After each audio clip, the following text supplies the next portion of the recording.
अस्सलामुअलैकुम friends, welcome back to my channel novels की दुनिया। फ्रेंड्स, हम अपने नावल का जाना का नेक्स्ट पार्ट स्टार्ट करते हैं। ये नावल तो फ्रेंड्स ख़त्म होने का नाम ही नहीं ले रहा। इतना लंबा नावल हो गया है कि ख़त्म ही नहीं हो रहा। तो हो सकता है कि 1-2 एपिसोड में ये नावल ख़त्म हो जाए, तो मुझे नेक्स्ट अच्छा सा कोई लॉन्ग और अच्छा इसी नावल की तरह अच्छा नावल बताएं आप लोग, जो यूट्यूब पे अपलोड भी ना हुआ हो और इंटरेस्टिंग भी हो। तो अब सबका टाइम वेस्ट किए बिना हम नावल स्टार्ट करते हैं। आ तुझे इन बाहों में भर के और भी कर लूँ मैं करीब। परी मुस्कुराती हुई दूल्हों के रूम की तरफ जा रही थी जब एक रूम का दरवाज़ा खुला और मीर ने बाजों से पकड़कर अंदर के जानिब खींचा। मीर कब से परी को अकेले देखने की ख्वाहिश कर रहा था। जब मौका मिले तो सब काम छोड़ के इसके पीछे भागा। अरे बेई, दाद है ना ऐसी खबरें मीर को देने के लिए। कौन है? मैं शोर मचा दूँ कि छोड़ो मुझे। परी किसी मर्द की गिरफ्त को पहचान कर खौफजदा हुई। अपने नज़दीक किसी के सांसों के तपश आते देखकर परी ने चीख मारनी चाहिए तो मीर ने जल्दी से इसके मुंह पे अपना मजबूत हाथ रखा और साथ ही पीछे लाइट्स के बटन पुश किए, वरना इसकी बीवी तो चीख मार के सबको बुलाने वाली थी। लाइट्स ऑन होने पर परियाम ने आंखें चंदियाकर सामने देखा तो मीर को घूरे पाकर आंखों की पितलियाँ अपनी जगह पर आईं। परियाम, तुम्हें मेरी खुशबू से पता नहीं चला कि ये मैं हूँ? मीर सलार हैदर, मीर ने दांत पीसे। मीर, ये कोई फिल्मी सिचुएशन थी जिसमें मैं आपकी खुशबू से आपको पहचान लेती? मैं वैसे अंधेरे से डरती हूँ और कमरे में किसी और को सोचकर खौफजदा होगी और मेरी सेंसेस खाक काम करती हैं और आप कहते हैं कि मैं खुशबू से पहचान लेती? परी ने नाक सिकोड़कर गुस्से से मीर को सुनाई।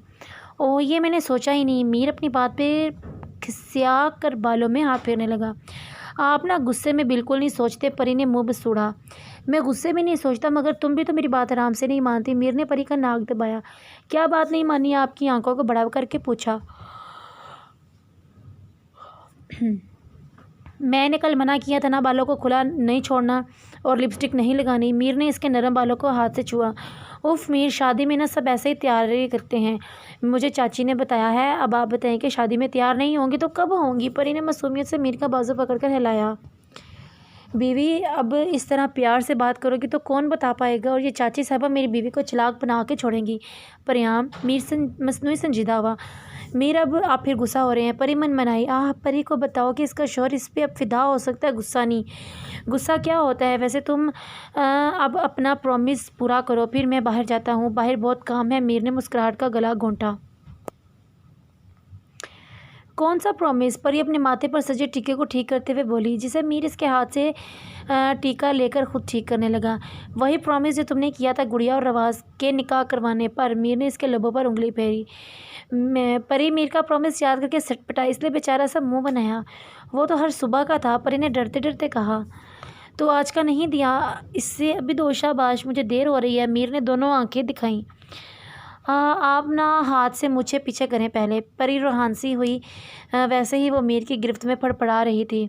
बीवी, तुम मेरी मुछों के पीछे हो, चलो क्या याद करो कि क्या सखी शोहर मिला है। मीर इसकी बात में मुस्कुराए अपनी मुछों को ताव देकर पीछे किया। अब आंखें भी बंद करें। परी मुस्कुराई। मीर ने पहले आंखें निकाली मगर बीवी के मासूम सूरत देखी आंखें बंद कर लीं। परी ने पहले आहिस्ता से दरवाजे पर हाथ रखा और फिर इसके गाल पे छोटी सी किस करके हंसते हुए भागकर बाहर निकली। मीर ने हैरान होकर अपनी मासूम बीवी की चालाकी को सोचा और फिर दांत पीसे। बदला बाद में लेने का सोचकर मीर भी बाहर निकला, मगर सामने का मंजर आंखों में चिंगाड़ियाँ भर गया, क्योंकि सांवल मुस्कुरा कर परी को देख रहा था और परी बेचारी हैरत से इस अजनबी को अपनी तरफ मुस्कुराता देख के परेशान हो रही थी। परियाम, तुम गुड़िया के पास जाओ और सांवल तुम ज़रा मेरे साथ आओ, कुछ बताना है। मीर ने गुस्से को कंट्रोल करके पहले परियाम को मंजर से गायब किया, फिर सांवल की दरगत बनाने के लिए इसको अपने साथ ले गया। अरे बाबा, वो मीर सलार हैदर की बीवी को देखकर मुस्कुरा रहा था, ये कोई छोटी बात थी? बाहर जाते हुए मीर ने सांवल के गिर्द बाजू लपेटा और सख्ती से इसकी गर्दन को करीब खींचा। सांवल, तुम्हें याद है बचपन के वो दिन जब मैं तुम्हें छोटी सी गलती पर दरख्त से उल्टा लटका देता था? मीर ने आराम से बात शुरू की। मीर भाई, वो दिन कैसे भूल सकते हैं? आपके गुस्से से तो हम सब डरते थे। सांवल ने कहकहा लगाया, पर मीर की बुरी नज़रों से परेशान होकर दांत अंदर किए। सांवल, वो दरख्त अभी भी गांव में मौजूद हैं और तुम्हें लटकाने में बिल्कुल देर नहीं करूँगा। मीर ने दांत पीसे। लेकिन मीर भाई, अब तो मैंने कोई गलती ही नहीं की। सांवल फीका सा मुस्कुराया। मेरी यार, अब की बार तो मामूली गलती नहीं कर रहे, इसलिए ज़रा संभल के। मीर ने बालों में हाथ फेरा। कौन सी गलती? सांवल परेशान हुआ। मीर ने गला खंगार कर इसकी तरफ देखा। परियाम को इज्जत की निगाह से देखो, वो भाभी है तुम्हारी, अब दोबारा से मुस्कुरा कर देखने की गलती मत करना। मीर ने धमाका करके सांवल के दिल को टुकड़ों में बांट दिया। भाभी? लेकिन आंटी, तो सांवल की मरी हुई आवाज़ निकली। जो मैंने कहा है वो ज़्यादा इम्पोर्टेंट है। या मीर ने अपनी मूंछों को ताव देते हुए बात को अधूरा छोड़ा। आपकी बात, मगर परियाम भाभी तो आपसे काफ़ी छोटी हैं। सांवल तो अब मरी मरी आवाज़ में ही बोल रहा था। तुम्हारा मतलब मैं बुढ़ा हो चुका हूँ? मीर की घूरने वाली आदत। नहीं, मेरा मतलब था, आंटी बता रही थी कि परियाम भाभी को हवेली के बहू बताते, मगर एच डिफेंस की वजह से सांवल मीर के गुस्से की वजह से बात पूरी ही नहीं कर पा रहा था। तुम्हें पता चल गया है ना, अब ज़रा एहतियात से, और ये बात किसी को बताने की ज़रूरत नहीं है। अब मेरी नज़रों से दूर हो जाओ। मीर ने बमुश्किल गुस्से को ज़ब्त किया। सांवल बेचारा जी भाई कहता ही वहाँ से भागा। मुझे मेरे घर वाले बूढ़ा बना के छोड़ेंगे। सबको एक ही बात बताने में मसरूफ़ हैं एच डिफेंस चच। अगर मैं ये बता दूं कि परियाम आपकी बहू है तो सबसे पहले इन लोगों की बात यही होनी है। एच डिफेंस भी नहीं देखा, एज डिफेंस भी नहीं देखा। मीर बड़बड़ाता हुआ खुद भी बाहर की जाने बढ़ा। वलीमा हो चुका था और कुछ मेहमान अपने अपने घरों को जा चुके थे, और जो बाकी थे वो भी जाने की तैयारी में लगे हुए थे। हानि को बस एकदम खाया जा रहा था कि रिवाज इससे मिल के नहीं गया। परियाम बेचारी कब से कान बंद करके इसकी बकबक सुने जा रही थी। हानि यार, जब हम शहर जाएंगे तो रिवाज भाई तुमसे मिल लेंगे, और वैसे भी हर वक्त तो मीर के साथ घर आ जाते हैं। परी चिढ़ के बोली, क्योंकि वो हानि की बकवास से तंग आ चुकी थी।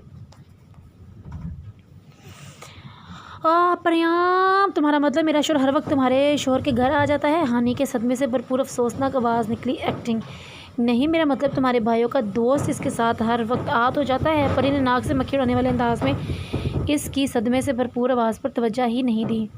हाँ, तो भाइयों का दोस्त मेरा ही तो शोहर है। हानि ने जैसे बड़े पते की बात बताई। हानि, कसमें तुम्हारा शोहर सुन सुन के मेरे कान पक गए, इसलिए प्लीज़ अपनी दोस्त पे रहम करो। परी के पास हाथ जोड़ने वाली कसर बाकी रह गई थी। देखा देखा, मेरा शौहर तो किसी को पसंद ही नहीं है। हानि अपनी दोस्त को चुराए बिना रह ही नहीं सकती थी, इसलिए तो हर वक्त बेचारी परी के दिमाग के दही बनाती रहती थी। और परी का तो दिमाग वैसे ही कम चलता है। तुम्हें पसंद है, तुम्हारे हमारे लिए यही काफ़ी। अब जल्दी से तैयार हो जाओ, नूर आती होगी, फिर गाँव भी तो देखना है। परी हानि की बात को सिरे से ही नज़रअंदाज करते हुए जोश से बोली। आज इन लोगों ने गांव की सैर करने का प्लान बनाया था, इसलिए नूर और सांवल की बहनों को भी बुला लिया। मीर की अर्जेंट मीटिंग की वजह से वो भी आज शहर रवाना हो चुका था। परियाम और हानि ने इसके साथ ही जाना था, मगर वो एक दिन पहले ही बिजनेस की वजह से चला गया। सो परियाम और हानि ने गाँव देखने का प्लान बना लिया, क्योंकि वो भी एक दिन बाद दाद के साथ शहर जाने वाली थी। वैसे परी, एक बात है, तुम्हें मेरे शोहर की तारीफ तो बिल्कुल पसंद ही नहीं है। हानि वाशरूम में घुसने से पहले परी को छेड़ना ना बोली। हानि, तुमसे अल्लाह पूछेगा, परी चीख कर बोली। अंदर से हानि के कह के गूंजे। अल्लाह माफ़ करे, निकाह के बाद से हानि के कह के ही गूंजने लगे हैं। उम्र भर के लिए मनपसंद साथी जो का मिल जाना शायद हर लड़की को ऐसे ही कह के लगाने पे मजबूर कर देता है। भाईजान साहब, बच्चों की फ़र्ज सबको दोष हो चुके हैं, बस अब मीर की टेंशन है। चाची ने चाय का घूंट लेके अपना मनपसंद टॉपिक छेड़ा। बाबा साहब ने बेख्तियारी में खांस कर राज को अंदर दफन किया, वरना अगर खांसी ना आती तो राज ने बाहर आ जाना था। सब मेहमानों के जाने के बाद बाबा साईं, अम्मा जान और चाचा साईं इस वक्त बाहर बैठे शाम की चाय से लुत्फ़अंदोज़ हो रहे थे। ऐसा मौका महीने में एक बार ही आता है जब वो सब मिलके बैठे, वरना तो ज़मीनों और सियासत का काम ही ख़त्म नहीं होता।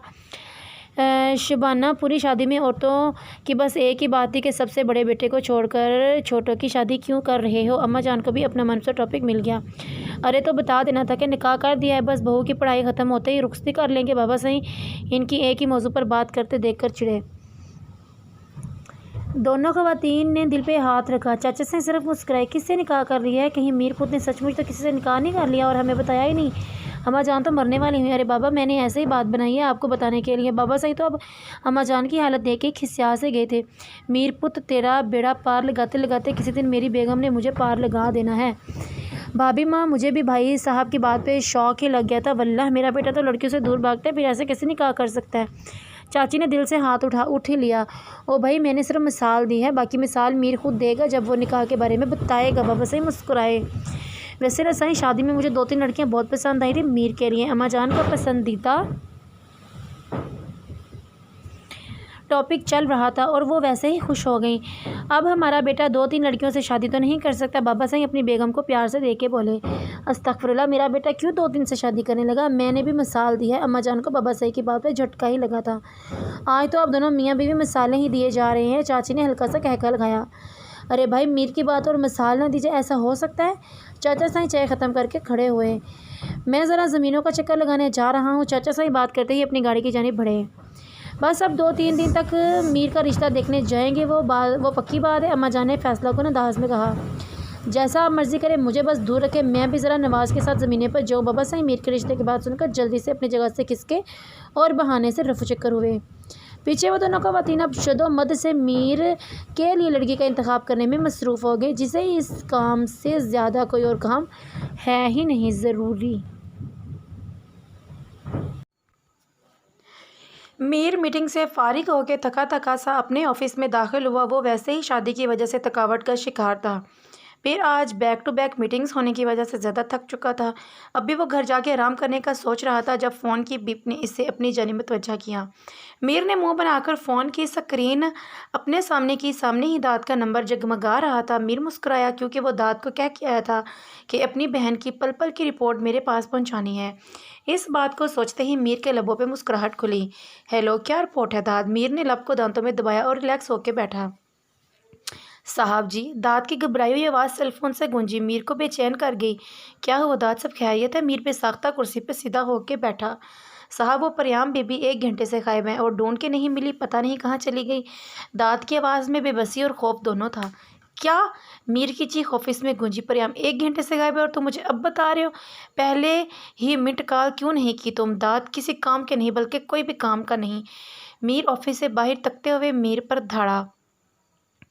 साहब जी, मुझे लगा इधर ही कहीं होनी है। दाद बेचैन हुआ। दाद, मेरे गांव में पहुंचने से पहले परियाम मिल जानी चाहिए, वरना किसी एक को भी नहीं छोड़ूंगा। तुम लोगों से हिफाजत नहीं हो सकती। मीर चीख के कॉल काट गया और जल्दी से गाड़ी में बैठ के गाड़ी को हवा में उड़ाया। मीर की सारी थकन कहीं दूर जा सोई थी और बस बेचैनी और खौफ था जो दिल को जकड़े जा रहा था। आह परियाम, मैं तुम्हें अकेला क्यों छोड़ा है, जब पता भी है मेरे अलावा कोई तुम्हारी हिफाजत नहीं कर सकता। मीर ने गुस्से से स्पीड बढ़ाई। इससे जल्द गाँव पहुँचना था। मीर तेज़ रफ्तारी से गाड़ी चलाते हुए बहुत ही कम वक्त में हवेली में पहुँचा था। इसका दिल भी गाड़ी की स्पीड के साथ तेज़ तेज़ धड़क रहा था। हवेली के सामने गाड़ी खड़ी करके मीर भागता हुआ हवेली में दाखिल हुआ। सब लोग सवाए बाबा साईं और चाचा साईं के बाहर ही परेशानी से टहल रहे थे। दाद किसी को कॉल करने में मसरूफ़ था। जब मीर को अपनी तरफ आता देख के जल्दी से कॉल बंद कर दी। मीर खुद पे कंट्रोल करने की कोशिश कर रहा था, मगर परियाम को सोचकर दिमाग की शरेयानें फटने लगती हैं। अम्मा जान मीर को देखते ही इसकी तरफ बढ़ी। मीर पुत, देखो तुम ना आराम से पता करवाना, वो पराई बच्ची है, ऐसे ही आंच ना। अम्मा जान इसको बता रही थी। जब मीर इनके पास से गुजर के दाद की तरफ बढ़ा और खींच के थप्पड़ मारा। थप्पड़ की आवाज़ पर सबने बेयकीनी से मीर की तरफ देखा। जब तुमसे अपनी बीबी की हिफाजत नहीं हो सकती तो तुम मुझे ये बकवास कर दिया करो ताकि मैं खुद इसके पास रहूं। तुम जानते हो ना, इसके नाम नेहाद अपने भी अपने नहीं हैं, तो फिर तुमने मेरी बीवी को अकेला क्यों छोड़ा? मीर ने गुस्से से दाद का गिरबान पकड़ा। दाद ने शर्मिंदगी से सर झुका दिया। बाकी सब तो मीर की बात पे शर्ते थे, सिवाय हाना के। अम्मा जान और चाची ने मुंह पे हाथ रखा। रुमैसा और समामा ने बेयकीनी से हानी की तरफ देखा और इसने शर्मिंदगी से नज़रें झुकाईं। हाना, हैदर, तुम तो अपनी दोस्त के लिए जान भी दे सकते हो, फिर ये क्या तुम इसकी हिफाजत नहीं कर सके? अफसोस। मीर ज़ख्मी सा मुस्कुराया। हानी ने भी यकीनी से भाई की तरफ देखा, क्योंकि मीर इसको हाना तब बुलाता जब बचपन में वो कभी इसका काम ख़राब कर देती थी। तब वो रो रो कर पूरी हवेली सर पे रख लेती थी कि इसे हाना क्यों बुलाया, वो तो मीर की छोटी सी गुड़िया है।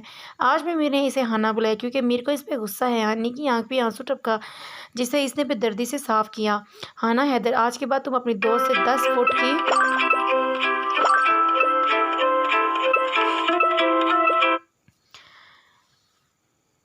10 फुट की दूरी पे रहना, क्योंकि वो जब जब तुम्हारे साथ होते हैं कुछ ना कुछ बुरा ही होता है। मीर ने बेरहमाना तजिया किया और फैसला भी सुना दिया।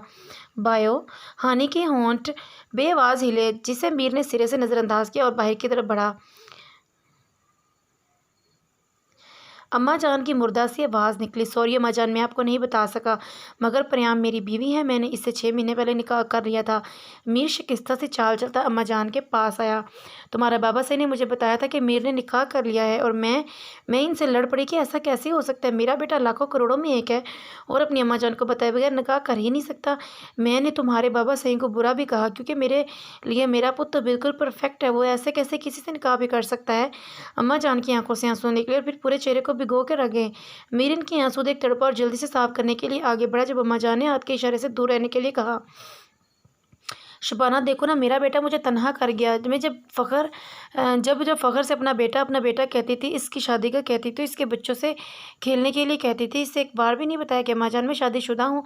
ये मेरा मजाक समझता होगा, कहता होगा ना अम्मा तो पागल है, इसको क्या पता कि मैं शादीशुदा हूँ। अम्मा जान चाची के गले लग के फूट फूट के रोईं। अम्मा जान, मीर के दिल में तीर से चुभे। जाओ मीर सलार हैदर, मैं समझूंगी कि मैंने कोई बेटा ही नहीं पैदा किया। अम्मा जान ने सख्ती से कहा। सबके मुँह एक साथ खुले। हानि हिचकिली लेकर अंदर भागी।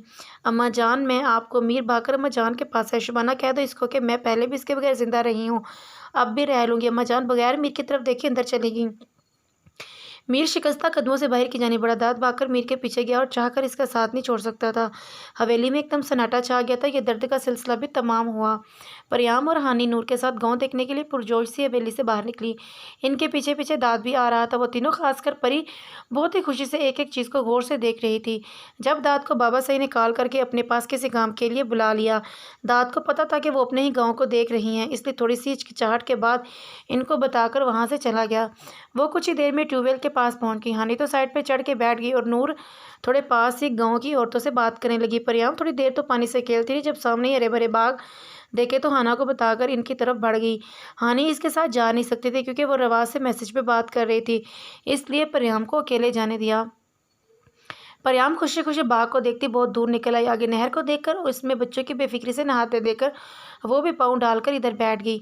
थोड़ी देर बाद ही जब टाइम का एहसास हुआ तो पानी से पाँव निकालकर पीछे जाने लगी, मगर सामने ही 2-4 आवारा कुत्तों को एक साथ देख के इसकी जान निकल गई। वो इनसे डरकर भाग गई। कुत्ते भी इनको डरते देखकर भौंकते हुए इसकी जानिब आए। परियाम रोड को देखे बगैर ही भागकर क्रॉस करने लगी जब दूसरी तरफ से तेज़ गाड़ी ने इसको टक्कर मारी। परियाम हवा में लहराते हुए सड़क के पार जा गिरी। गाड़ी में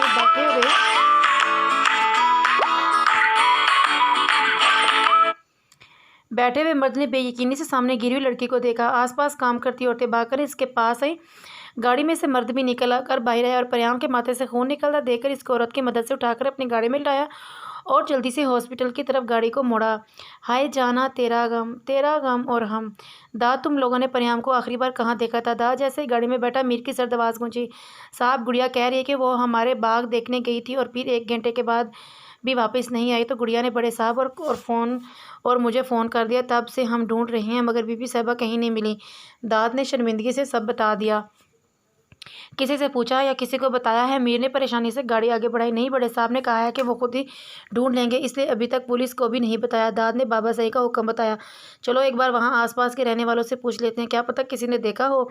मीर ने कहते ही जन से गाड़ी भगाई। साहब, मुझे अफान खान पे शक है। दाद ने अपने दिल के वसवसे बताए। साले साहब पे शक मत करो, इसका ऐसा बंदोबस्त किया है दोबारा कभी ख्वाब में भी मेरी बीवी को हाथ नहीं लगाएगा। मीर जख्मी सा मुस्कुराया। क्या मतलब? दादा की कितन परेशान हुआ। तुम जब इसको देखेगे तो पता चल जाएगा। नहर के पास गाड़ी रोक के मीर ने अपने हाथों की तरफ इशारा किया और फिर गाड़ी से उतरकर आगे की तरफ बढ़ा। दाद अपने साहब का इशारा समझ के अफान खान पे सिर्फ अफसोस ही कर सका।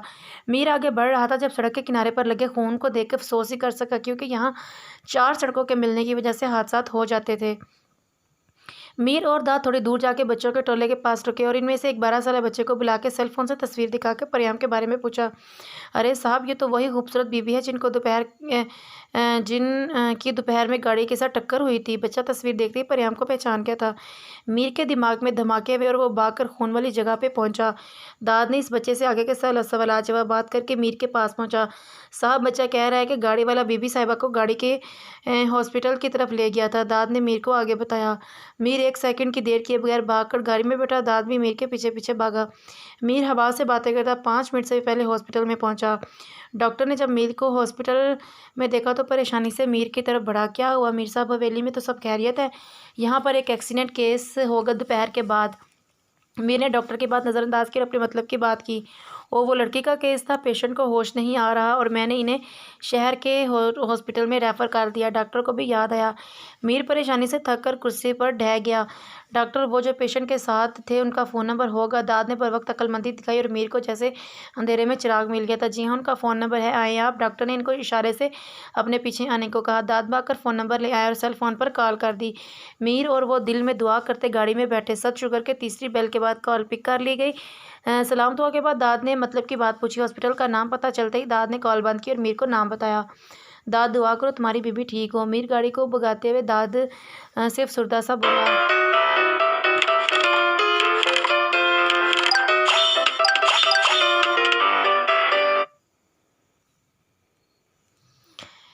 दाँत के दिल से तो दुआ ही निकल रहे थे क्योंकि परियाम सिर्फ इसकी बीवी नहीं बल्कि बहन भी थी। 5 साल बाद परी 4 साला गोल मटोल खूबसूरत सा बच्चा बार बार परियाम को अपनी तरफ बुला रहा था, मगर वो भी अपने नाम की एक ही थी, अनसुनी करके अपने काम में मसरूफ़ थी। अल्लाह अल्लाह, मेरी कोई वैल्यू ही नहीं इस घर में। बच्चे ने मुँह बसूरा और सेम टू सेम मीर का फ़िक्रा बोला और अक्सर ही परियाम से बोलता रहता है।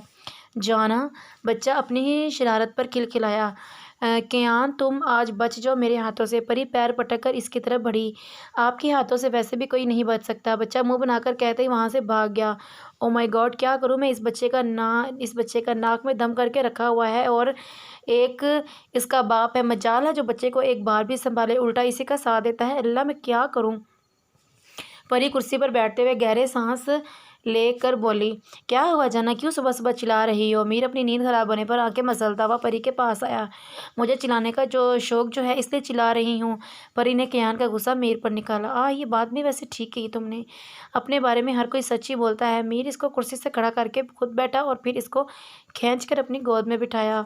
हाँ छी मीर, क्या कर रहे हो? पता भी आज छुट्टी है, कियान घर पर है। इसकी बात पे परी ने इसको गोद से निकलने की कोशिश करने लगी, जिसे मीर ने हमेशा की तरह नाकाम बनाया। अरे मेरे शेर को पता है बाबा को सुबह सुबह प्यार चाहिए होता है, इसलिए वो इंटरफेयर बिल्कुल नहीं करेगा। मीर ने इसके गाल को चूमा और वो लाल हुई परी मीर के प्यार करने पर आज भी वैसे ही शर्माती है जैसे 5-6 साल पहले हानि के जान कहने पर शर्माती थी। अरे भाई, परी चाह कर भी अपने शर्माने को कम नहीं कर सकती। आपके शेर को बस यही तो पता है, इसलिए हर वक्त लड़कियां ताड़ने में मसरूफ़ रहता है। परी ने ज़ोर से मीर के बाजू पे चुटकी काटी। ज़ालिमा, दर्द जो अच्छा खासा हुआ था। बस यही बात मेरे शेर में ज़रा ख़राब है, बाकी तो वह दुनिया को नचा सकता है। मीर ने अपनी नाक पे परी के गाल को रगड़ा। फ़िलहाल तो वो लड़कियों को नचाने में मसरूफ़ रहता है। जैसे ही कोई खूबसूरत लड़की देखता है, झट से पहले इसे अपनी दुल्हन बनाने का कह देता है और अपनी इन्फॉर्मेशन मुझ तक। परी को अपने बेटे के करतूतों की वजह से नाक तक चिढ़ी हुई थी, इसलिए मीर को बता रही थी जब मीर के शेर की एंट्री हुई। बैड मैनर्स परी, आप किसी की गैर मौजूदगी में इसकी बात कैसे कर सकती हैं? और सबसे बड़ी बात, मीर सलार हैदर के शेर की बात। मीर के सामने चिकचिकियान आंखों में अफसोस भर के माँ को देखने लगा, जिसे इस बेचारी ने बहुत बड़ी गलती हो गई है। परी बेचारी शर्म के मारे सटपटाकर मीर की गोद से उछल के खड़ी और गुस्से से शोर को देखा, जैसे कह रही हो, देख लो अब अपने शेर के करतूत, मुझसे तो नहीं संभाला जा रहा, तुम्हारा शेर अब खुद ही संभालो। मीर ने मुस्कुराहट दबाकर अपना सर खुजाया। जब कोई बात ना बन सके तो सर खुजा लिया। परियाम मीर को सर खुजाते देख पैर पटकते हुए वहाँ से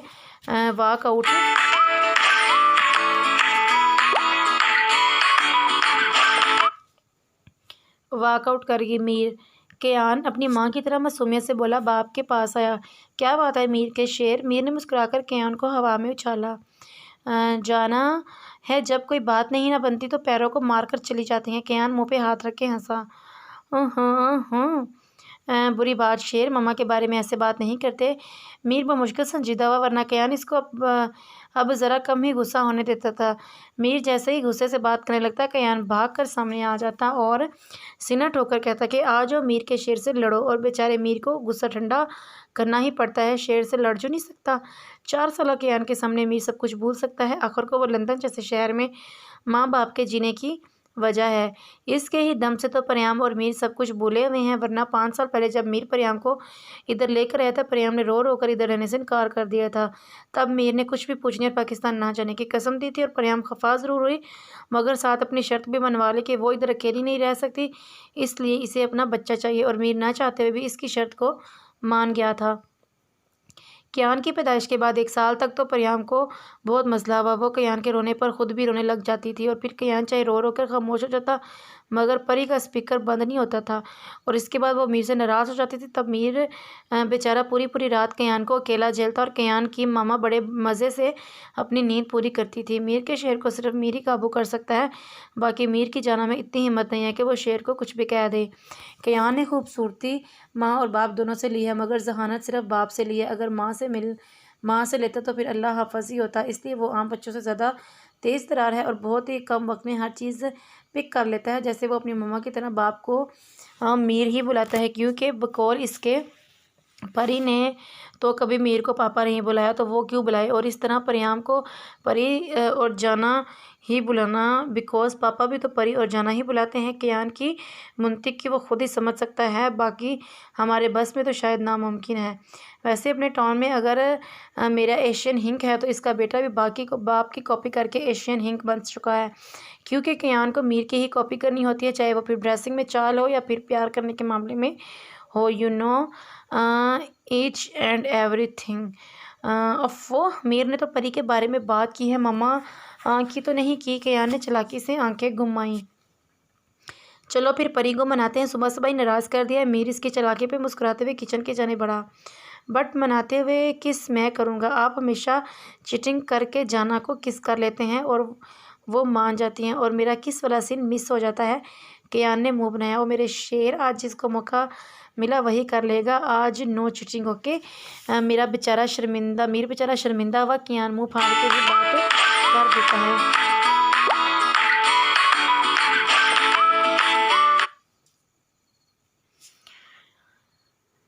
ओके डन, लेट्स गो। कियान को मीर का आइडिया थोड़ा सा पसंद आ गया, इसलिए वो पुरजोश हुआ। अरे भाई, दोनों की परी में जान बसती है। अगर परी मीर के लिए जाना है तो कियान के लिए वो जान से भी बढ़ के है। जान अजाब में करके रखती है। आपके लाडलों ने मजाल है जो 1 मिनट के लिए भी चुप कर जाएं। सबको इस घर में ची ची की चहार सुननी थी, और अब ज़रा जो 2 मिनट के लिए भी संभाल लें, सब कुछ ही मैं करूं। आपके लाडलों को भी संभालूं, हर वक्त पीछे पीछे हैं। किचन में, लाउंज में, वाशरूम में, और अब आपके स्टडी रूम में भी पहुंच गए हैं। इनको तो बस मेरी आवाज़ सुननी होती है और फिर एक दूसरे का हाथ पकड़ के पहुंच जाते हैं। लाडले हानि चीखती हुई रवाज के स्टडी रूम में दाखिल हुई। अल्लाह माफ़ करे, बच्चों से ज़्यादा वो खुद बोलती है।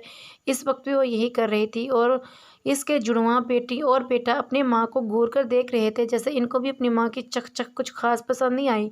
इसलिए इसकी बेटी बाप की तरह कान में उंगली घुसा रही थी, और रवाज भी मासूम से शक्ल बनाए यही कुछ किए जा रहा था।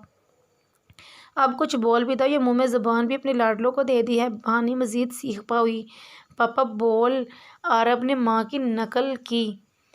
हाय मैं सदके जावा अपने लाल के, एक तुम ही इस घर में मेरे जीने की वजह हो। हानि खुश होती अपने लाल को उठा चुकी थी। बाकी तो जैसे तुम्हारे मरने की वजह है। रवाज बस सोच ही सका, बोलने की हिम्मत नहीं थी।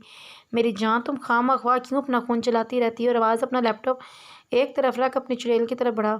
मैं खामख्वाह में नहीं चलाती, तुम और तुम्हारी औलाद दोनों मिलकर चलाते हैं। हानि चिढ़ के बोली। यारा, अब तो मेरी औलाद माशाल्लाह कितनी बड़ी हो चुकी है, अब कैसे जलाती है। रवाज ने मुस्कुराहट लबों में दबाई। ये सब ना आपकी वजह से हुआ है। हानि ने बेटे को रवाज के हाथों में थमाया। उफ, ये तुम कब से सबको बताती रहोगी। रवाज ने बेटी को भी उठा लिया। हाँ, तो 4 साल पहले शादी का शोशा ना छोड़ते तो 1 साल बाद ये दोनों भी भाग कर ना आती। हानि ने मुंह बनाया। रवाज हानि को पहले ही की तरह चीख पुकार करते देख पुरसुकून होता था, वरना 4 साल पहले मीर के जाने के बाद जब हानि खामोश हुई थी, तब रवाज को भी लगता था कि हानि कभी भी दोबारा पहले की तरह नहीं बोलेगी। इसलिए इसने शादी की जल्दी मचाई, और फिर बच्चों की भी। 2 साल तक हानि थोड़ी नॉर्मल हुई थी, तब जाके रवाज को सुकून मिला। ये एक लंबी कहानी है। अच्छा तुम जाओ, काम करो, मैं बच्चों को संभाल लूँगा। रवाज ने बात ख़त्म की। अब ये मेरे पास नहीं आने चाहिए, वरना तुम्हें गंजा कर दूंगी। हानि ने नाक सिकोड़ कर चली गई। पापा मॉम शोर करती हैं। 3 साल सजना ने माँ की तरह नाक सिकोड़ कर बाप को अपनी जानिब मुतवज्जा किया। नहीं बेटा, तुम्हारी मॉम शोर करके मेरे दिल को सुकून पहुँचाती है। रवाज ने दोनों को गोद में बिठाया और काम करने की कोशिश करने लगा, जिससे वो दोनों ने काम करने पर तुले हुए थे। ये तो अफंदी हाउस का रोज़ का मामूल है। चीखो पुकार। इतनी नाराज़गी भी कोई रखता है जितनी आपके बेटे ने हमारे साथ रख ली है। अम्मा जान की आंख से आंसू टपका, जिसे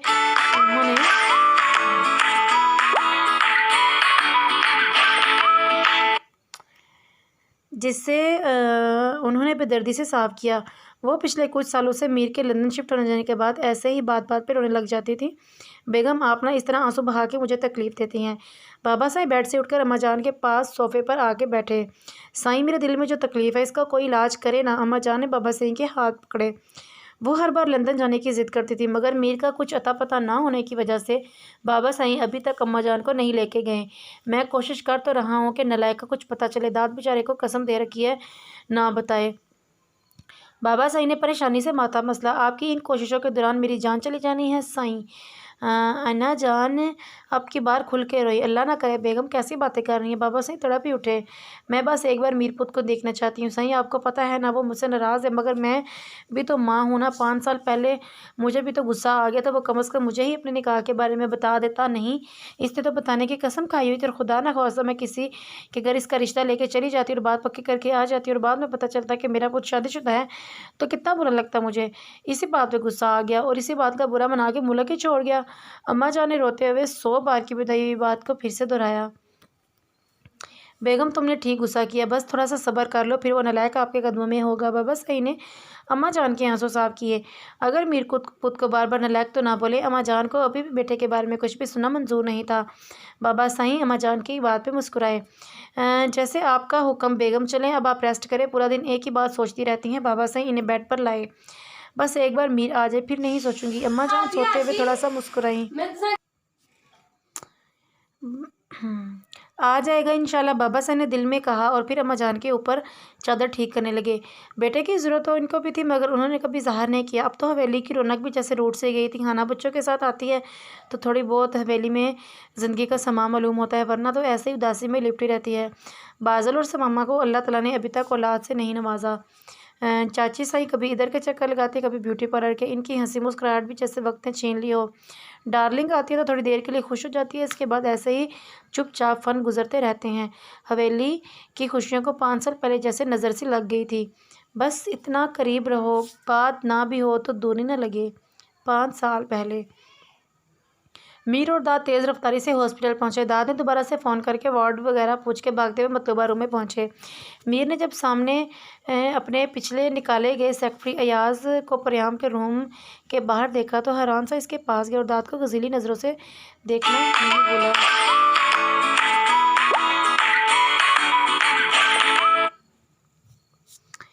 सर मुझे वाकई में नहीं पता था कि मैडम आपकी बीवी हैं। ये तो अभी दाद सर के फ़ोन करने पे मालूम हुआ, जब मैंने जानबूझकर एक्सीडेंट नहीं किया। बेशक आप मैडम के होश आने पर मालूम कर लीजिएगा। अयाज मेरे को सामने देख के गड़बड़ा गया और जल्दी जल्दी से सब बताने लगा। मैं तुम्हारा अपनी बीवी को बचाने वाला एहसान ज़िंदगी भर नहीं भूलूंगा, इसलिए फ़िलहाल तुम मेरे सामने से अपनी शक्ल गुम कर लो।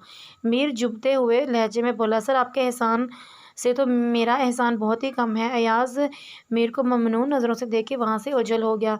दाद पहले ही परियाम की कंडीशन पूछने के लिए डॉक्टर के पास चला गया था। मीर ने बेबसी से शीशे के पार अपनी जाना को बेड पर लेटे देखा। वो अपनी जाना के पास अकेला है और कोई भी अपना नहीं था जिसके साथ वो अपना गम बांट सके। इसी सोच के आते ही मीर की रगत तन गई।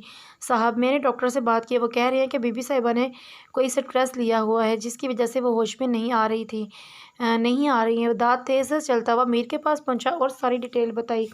दाद तुम्हारी बीबी को क्या परेशानी हो सकती है जो वो होश में नहीं आना चाह रही? मीर बेबसी से बोला। ये तो बीबी साहिबा होश में आने के बाद ही बता सकती हैं साहब जी। दाद भी परेशान हुआ। 2 दिन बाद भी परी को होश नहीं आता और हवेली से भी किसी ने रब्ता नहीं किया तो मीर ने एकदम एक फ़ैसला किया। दाद मैं लंदन में शिफ्ट होना चाहता हूँ और इस बारे में किसी को भी पता नहीं चलना चाहिए।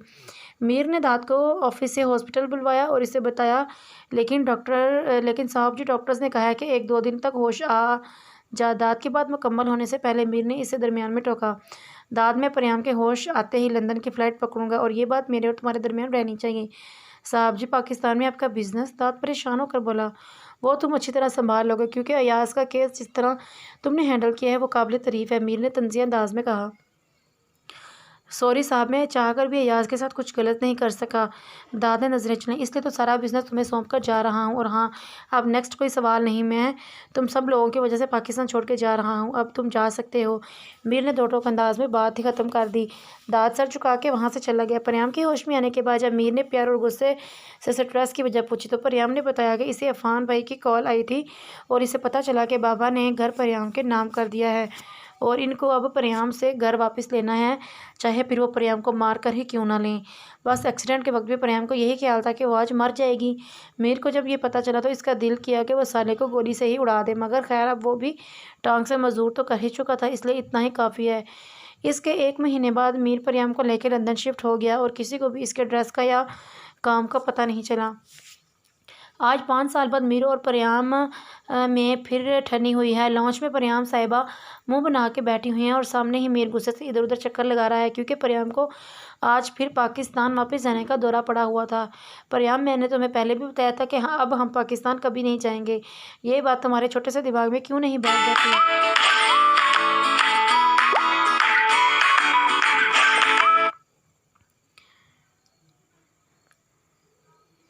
मीर खुद को नॉर्मल करता हुआ परी के पास आया। मीर, परियाम ने हमेशा की तरह बुला के मीर की जान ही निकाल ली। जना, तुम इस तरह बोलकर मेरा फैसला नहीं बदलवा सकती। मीर ने मुस्कुराकर परी को अपने पास खींचा। आप ना हमेशा अपनी ही मनवाते हैं। परी ने मुंह बनाया। कसम से यार, कयान सिर्फ तुम्हारी जिद पे ही इतनी जल्दी दुनिया में आया है। मीर ने आंख दबाई। ओफो, एक यही बात आपने पकड़ी हुई है। परी ने शर्माकर अपना बाजू चढ़ाया। क्या करूँ, तुम्हारी जिद का नतीजा जो बड़ा ख़राब निकला है। मीर ने परी के साथ फिर से शरारत की, जिसकी वजह से वो लाल हुई। आप मेरे बेटे के बारे में ऐसे ना बोले। परी ने घूरकर मीर को देखा, जैसे वो तो मेरा बेटा ही नहीं। मीर ने भी परी को वैसे ही घूरा। अच्छा, अब आप बताएं, अब हम पाकिस्तान कब जा रहे हैं? फिर मैं कयान को भी बताऊं। परी एक बार फिर जोश से शुरू हुई। परियाम, तुमने मुझे बार बार गुस्सा दिलाने का ठेका लिया हुआ है। मीर अब की बार संजीदा हुआ। मीर अब चाहते हैं कि जिस तरह मैं रिश्तों के होते हुए भी इनके प्यार के लिए तरसी हूँ, वैसे मेरा बेटा भी रिश्तों के होते हुए भी इनसे दूर रहे। तो ठीक है, आप मेरे बेटे को भी मेरी तरह जीने दे और आप खुश रहें। परियाम गुस्से से कहती वहाँ से वॉकआउट कर गई। मीर ने गुस्से से हाथ को मुक्का बना के सोफे को मारा। डैमिट, हर जगह ही मैं गलत हूँ। अगर तुम पाकिस्तान जाना चाहते हो तो मैं टिकट करवा दूंगा, मगर मैं पाकिस्तान नहीं जाऊँगा। मीर ने बड़बड़ाते हुए बाहर का रुख किया। बात ही नहीं हुई सुबह से, सुबह ही नहीं हुई सुबह से। सजना हानि को घूरे जा रही थी और हानि भी इसकी माँ है। बगैर कोई नोटिस लिए रवाज को अपना फरमाइशी प्रोग्राम बता रही थी, जिसमें सरे फहरिस्त इसके लिए गजरे लाना था और इसके बाद गोलगप्पे थे और इसके बाद बच्चों की चीज़ें थीं। रवाज बेचारा ऑफिस में सेलफोन कान से लगाए अपनी किस्मत को रो रहा था, जिसकी बीवी की फरमाइशी प्रोग्राम ही ख़त्म होने को नहीं आते। लो बेटी से बात कर लो, इसका घूरना ही ख़त्म नहीं हो रहा है। हानि ने सजना को गोद में उठाया और सेलफोन इसके कान से लगाया। जैसे तुम्हारी फरमाइशी प्रोग्राम तो ख़त्म होने को आ रहा है। पापा अस्सलाम वालेकुम। सजना ने माँ को चुटकी काटी और फिर बाप को सलाम किया। ये आदत इसने सरासर हानि से ली है। हानि करवा घूंट भर के रह गई। वालेकुम अस्सलाम, मेरी प्रिंसेस क्या कर रही है? रवाज दिल से खुश हुआ। पॉप नथिंग मॉम, गुस्से से देख सजना ने नाक सिकुड़कर माँ की शिकायत की। हाँ अल्लाह, तुम दोनों का एक ही काम है, बस मेरे खिलाफ बातें कर लो। हानि चीखी। सजना मुंह बनाकर हानि की गोद से निकली और कान में उंगली डाल के सेलफोन दूसरे कान से लगाए हानि को घूर कर चली गई। पीछे हानि मुंह खोलकर बेटी को देख रही थी, जो हूबहू अपने बाप की तरह मॉम को चुराने मसरूफ़ रहती थी, मगर फिर भी वो हानि के जीने की वजह है। हानि सजना को सोच रही थी जब सोचों का धारा परियाम और मीर भाइयों की तरफ चला गया। अब हानि 2 घंटों तक रूम से बाहर नहीं निकलने वाली थी और ये बात सबको पता थी, इसलिए कोई भी इसे डिस्टर्ब नहीं करता। हानि बाहर से चाहे जितना मुस्कुरा ले, गुस्सा कर ले, मगर दिल में एक कसक और बेचैनी हर वक्त इसके साथ रहती है। पता नहीं ये बेचैनी कब इसका पीछा छोड़ेगी। और